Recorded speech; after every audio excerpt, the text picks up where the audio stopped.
Halo, Assalamualaikum guys. Welcome back to my channel Angga Andoso.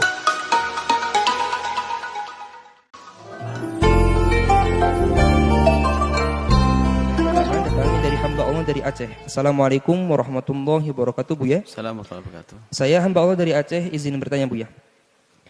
Bagaimana Buya menanggapi fenomena dakwah dengan mencaci maki, melaknat, merendahkan orang lain? Bahkan ada pula lafal azan diganti lafal jihad. Mohon maaf Buya, bagaimana hukumnya metode dakwah seperti itu? Dan apa hukum syariatnya? Serta bagaimana cara kami, para murid bersikap ketika menjumpai dakwah yang caci maki, laknat, dan lain-lain Buya. Syukran katsiran Buya atas jawabannya. Bismillah. Jadi kita itu pandanglah Islam itu adalah sesuatu yang sangat indah dan selalu baik. Yakin dengan seyakin-yakinnya. Maka kalau kita punya dasar pandangan semacam ini, maka mudah kita untuk menilai sesuatu yang tidak dibenarkan oleh Islam. Bahkan di dalam peperangan itu sendiri pun Islam indah. Islam mengadakan perang bukan karena di dalam Islam itu mengajarkan berperang untuk memulai, tidak. Peperangan yang ada di dalam Islam itu adalah untuk membela. Sebab kita manusia berakal dan punya sesuatu yang harus kita jaga, diri, keluarga. Binatang saja kalau dilawan, kalau disakiti, membela dia. Bagaimana manusia? Maka membela itu adalah biasa.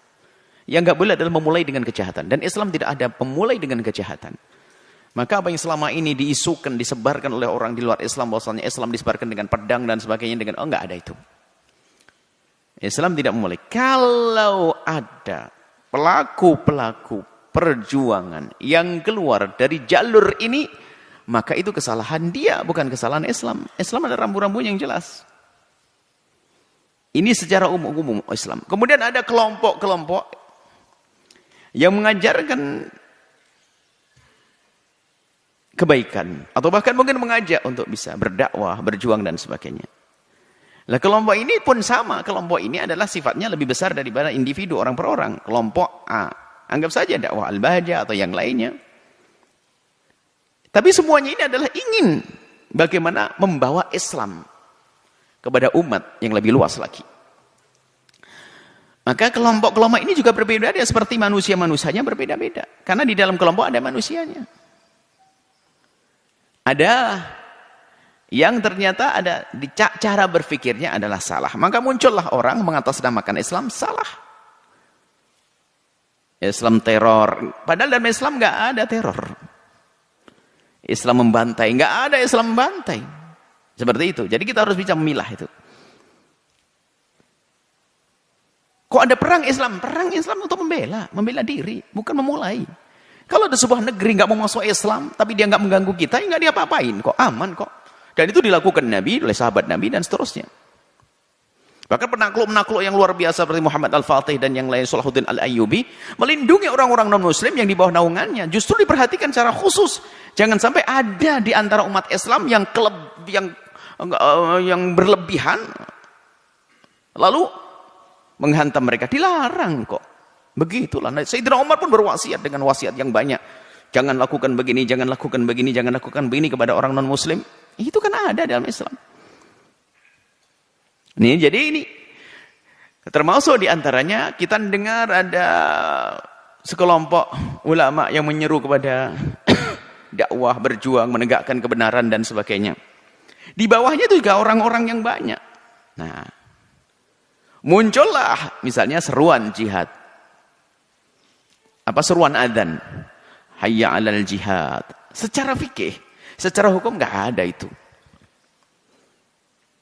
Kalau orang ngomong hayya 'alal jihad, ya boleh-boleh saja. Di mana jihad, Bu? Di Palestina atau di mana? Ya boleh-boleh saja ngomong begitu. Sementara kalau misal lingkungan pondok teriak 'alal jihad, oh kamu gila, sakit ini. Di pondok 'alal jihad. Jihad ke apa? Jihad di mana? Jadi ada waktu untuk mengucapkan itu, tapi kalau adzan diganti jelas nggak dibenarkan oleh siapapun. Nah, karena itu berarti itu kan masalahnya masalah bukan ilmu itu. Kalau bukan ilmu kan tidak keluar dari orang alim. Kalau tidak keluar dari orang alim, jangan terlalu pusing lalu menisbatkan itu pada orang alim. Ini diperlaku orang-orang yang nggak mengerti. Kelompok orang nggak mengerti tiba-tiba azan, kalau memang betul ada terlalu semangat hayya 'alal jihad. Ya sudah, ini adalah perilaku yang salah. Di negeri aman dan negeri kita ada seru jihad semacam itu tidak dibenarkan. Kemudian lah, cara menilainya selanjutnya adalah mungkin dia itu karena memang tidak mengerti. Kalau tidak mengerti adalah kelas orang yang anggap saja bodoh, tidak mengerti sudah. Dinasihati, difahamkan. Kemudian ternyata dia ikut kelompok yang selama ini menegakkan kebenaran. Ya jangan dinisbatkan, wong ini ada urusan orang per orang. Yang jadi masalah itu kita kadang langsung, wah ini kelompok, anggap saja deh, kita tidak menyebut ormas manapun. Anggap saja ada kelompok Al-Bahjah yang begitu, lalu langsung dinisbatkan Al-Bahjah. Ya salah dong, tidak ada urusannya dengan kita kok. Maksud kami adalah, dari siapapun aparat dan yang lainnya, kalau menemukan orang semacam itu, jangan langsung ditempelkan, oh ini kelompok itu kesalahan. Ini adalah ijtihadnya orang-orang yang tidak ahli ijtihad. Ini usaha orang-orang yang tidak mengerti lalu membuat kayak begitu. Jangan disebutkan, loh itu kan anak buahmu. Biarpun anak buah saya, kan tidak saya izinkan, saya tidak ngajarkan begitu. Lalu bagaimana? Ya saya jewer. Kalau pemerintah punya undang-undang hukum, ya dihukum saja, selesai. Tapi yang jadi masalah kadang dihubung-hubungkan dengan pejuang-pejuang yang besar, yang serius menegakkan kebenaran. Nah ini adalah berarti kita sudah punya kebencian dengan orang yang menegakkan kebenaran. Ada kesalahan di sini langsung disebutkan begitu. Tidak beda yang demikian itu dengan orang yang pakai baju. Misalnya kita punya kumpulan pakai baju putih kemudian pakai sorban hijau. Ada tulisannya Al-Bahjah. Atau anggap saja baju polisi. Kalau tiba-tiba ada polisi atau orang pakai baju Al-Bahjah jejer berdua, tiba-tiba ke sebuah masjid, ngebom masjid atau ngebom bis. Apakah bisa langsung disalahkan bahasanya Al-Bahjah atau polisi ngebom? Ya enggak dong, itu kan orang per orang. Yang jadi masalah adalah gara-gara ada orang begitu langsung dicari kelompoknya mana. Jangan dihubung-hubungkan dulu. Dan memang ada kelompok-kelompok yang mengajarkan ekstremisme juga ada, akan tapi lihat jangan serta-merta menghubung-hubungkan itu, akan tapi perlu dicek secara. Tanyakan bahwasanya kelompok yang dia itu mengatakan sambung atau ikut ulang, apakah kelompok ini mengizinkan itu? Jadi kalau ini masalah ilmiah tidak masuk, jangan dinisbatkan kepada kelompok-kelompok besar. Wah ini ormas besar, ini kan anak buahmu. Enggak mengizinkan. Ini adalah secara hukum juga enggak benar kok. Ada hayya 'alal jihad. Mana? Jadi sudah jadi gampang aja, selesai. Mungkin dari pihak polisian tangkap, selesai dia. Yang jelas dari ormas manapun tidak mengajarkan begitu kok. Yang jadi masalah adalah karena permusuhan yang tersembunyi di hati kita langsung dihubungkan dengan ormas tertentu, lalu digunakan ini alasan untuk menyalahkan ormas tersebut. Ya nggak bisa. Maka orang ulama-ulama yang daerah-daerah cerdas hal demikian, itu tindakan yang salah kayak gitu. Kemudian adanya caci maki dan sebagainya.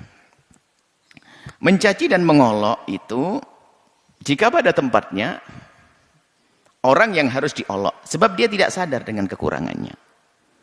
Untuk dibenahi. Kalau orang paham dengan isyarat, ya dengan isyarat cukup.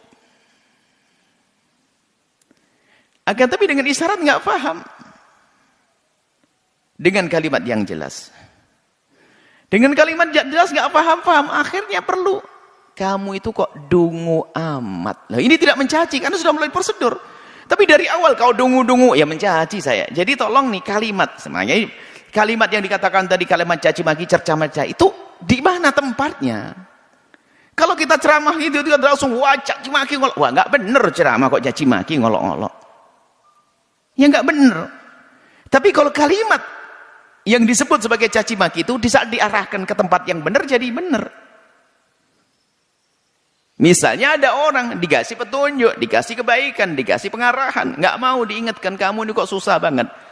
Apalagi dia pelanggarannya adalah pelanggaran diketahui oleh semua orang, dia melakukan segala kejahatan, diingatkan. Kalau kita sampaikan, hai kaum muslimin, itu sudah saya ingatkan dengan baik-baik, aku sudah datang kepada dengan baik-baik. Ini masya Allah dasar dia keras kepala, dasar dia nah ini Bukan mencaci. Karena apa? Memang orangnya menuntut kita untuk ngomong begitu.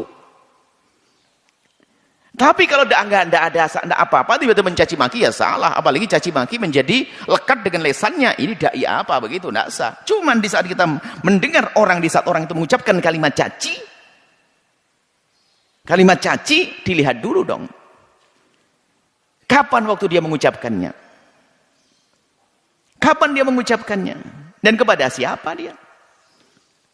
Inilah jadi maksud kami adalah jangan mudah percaya juga dengan potongan-potongan video mungkin yang dinisbatkan kepada para ulama, ternyata di situ ada caci maki. Biasanya omongan ini ada rentetannya. Apa sih rentetannya? Satu. Yang kedua, dan memang seharusnya sebagai seorang ustadz waspada di dalam berbicara ini, jangan sampai di dalam kita berucap itu nanti dianggap oleh orang sebagai caci maki lalu menyakitkan orang, tambah jauh daripada hidayah. Artinya harus pandai memilih. Kalau terpaksa kita harus mengucapkan kalimat caci, terkutuk, dan sebagainya, maka memang sudah tepat kita.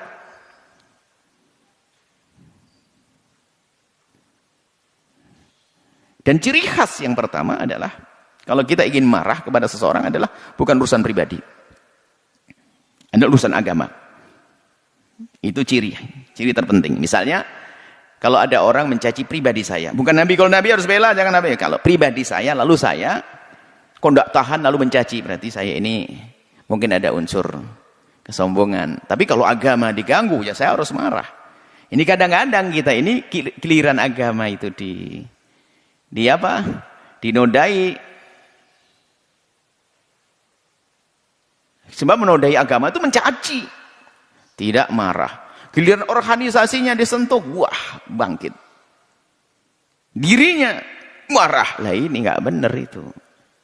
Baik, intinya kita perlu berhati-hati dalam menilai, kemudian kita juga harus berhati-hati dalam kita beraksi. Jadi aksi kita akan dinilai, dan di saat kita menilai pun harus berhati-hati. Kalau kita dengan dua ini adalah selamat aman. Kita akan berbuat, kita pikirkan, apakah sudah perlunya kita mengatakan kalimat kotor itu? Kalau sudah mendesak, iya. Tapi mendesaknya seperti apa aturannya? Apakah ada cara yang lain lagi? Bukankah kalau seandainya seumur hidup kita itu tidak mencaci Fir'aun pun nggak salah kok kita? Ya, jadi ini adalah. Cuman di saat ada orang mengatakan kalimat seperti itu, dasar Fir'aun, iblis. Loh, ntar dulu dia ngomong apa sih? Bisa saja mungkin terjadi dialog panjang dia seperti iblis perilakunya, kan dasar iblis. Ya bisa jadi begitu. Jadi ayo kita biar lega lah hati kita itu, jangan dikit-dikit permusuhan aja. Ada hayya 'alal jihad, kelompok ini dimusuhi. Ada yes, ribut kita ini. Nah, kalau di dalam kita melakukan sebuah aktivitas atau aksi, hati-hati. Yang hati-hati saja masih kepleset kok. Namanya manusia kan makhluk khata wa nisyan. Bagaimana jika kita tidak hati-hati? Kemudian di saat menilai seseorang pun harus waspada, hati-hati. Tidak anaknya si fulan itu kalau salah langsung dinisbatkan bapaknya. Bukan seorang muslim melakukan kejahatan langsung dikatakan dasar Islam, ya salah dong. Jadi kita tidak bijak menilai, waspada. Itu saja yang perlu kami sampaikan. Yang jelas tidak benar dong kalau tidak ada alasan apa-apa tiba-tiba ngomong nggak baik di mimbar, ya bukan juru dakwah yang sesungguhnya. Harus ada sebabnya kenapa harus mengucapkan kalimat tersebut. Mungkin untuk orang yang memang sudah tidak pernah bisa mendengar telinganya, sementara membahayakan orang lain, maka perlu disebut.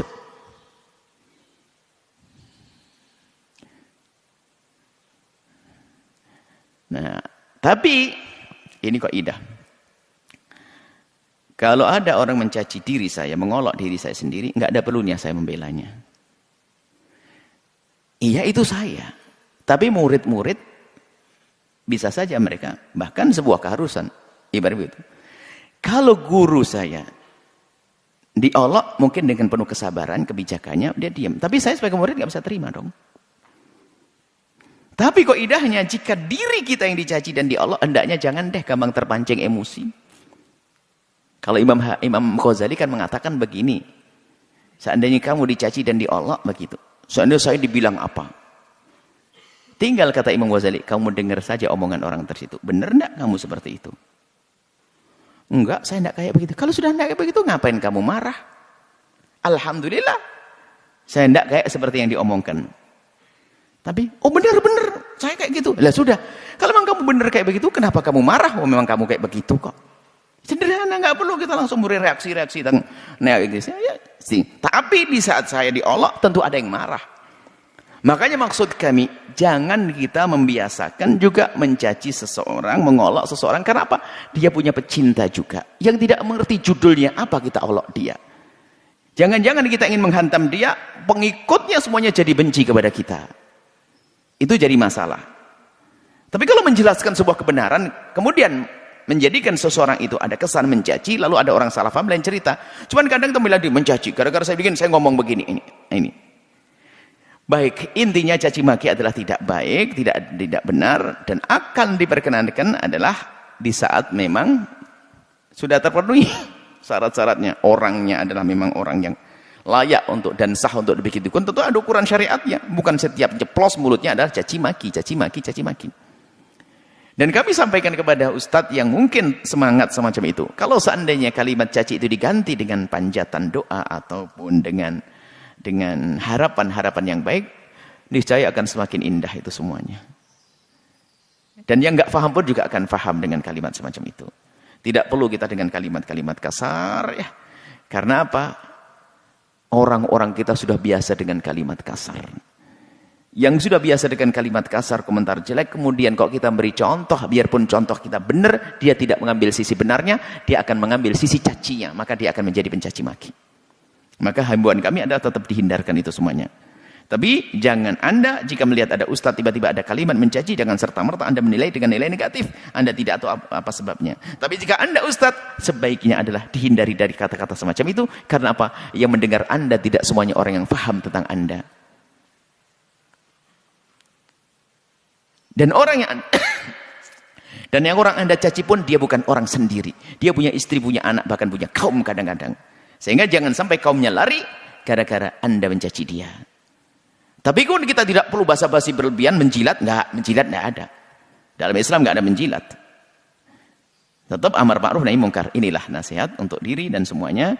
Sehingga nanti para ustadznya adalah Masya Allah. Kemudian yang menilai pun juga tidak buru-buru. Sehingga semuanya indah. Terbangunlah satu prasangka baik. Hidup kita akan indah. Wallahu a'lam.